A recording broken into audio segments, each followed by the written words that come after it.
Hey guys, it's Maymay and it's time for another top tip. And today's top tip is for all of you guys that love to keep your paper in its original packaging.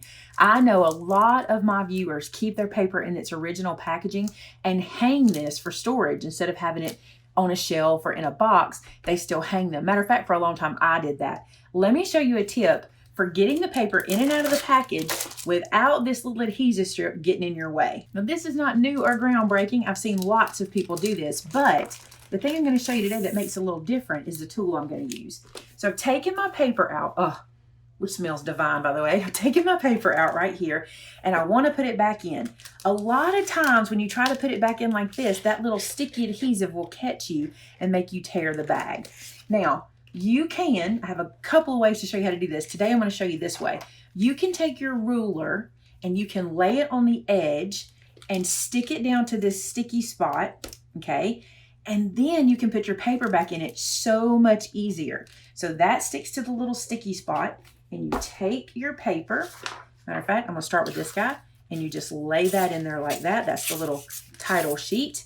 And then I can take this guy with my ruler covering the sticky and just slide it right back inside without that sticky getting in my way. Now the reason I say this is a top tip using a different tool today is I want to show you the tool I'm using. This is my Misty Cut-A-Line, and the reason it works so well is because this is 15 inches. Many times, let me get this one off of here, there we go.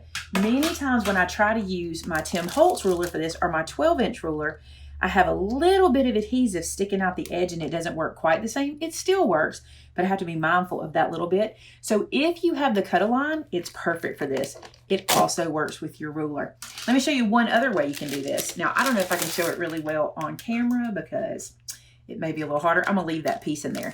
Another thing you can do is you can turn that little strip backwards and stick it to your work surface. So basically, just stick this down to your work surface just like this, and then roll this guy over, and then you can take your paper pad and do it like this and slide this right inside.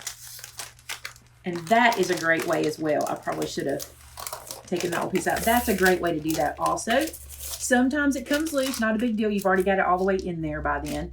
And there you go. Plus, you can lay this a little better than I can when doing it on camera. So that's a couple of ideas for getting that back in there. Either use your work surface like I did, use this guy, which makes it so easy. Plus, it's weighted enough that it holds it down. Or use your 12-inch ruler and just be mindful of those two edges that stick off. There you go, guys. A tip for reusing your packaging. I love to do that because I like to keep mine in its original packaging too. There you go, guys. Thanks so much for watching. Talk to you again soon. Bye-bye.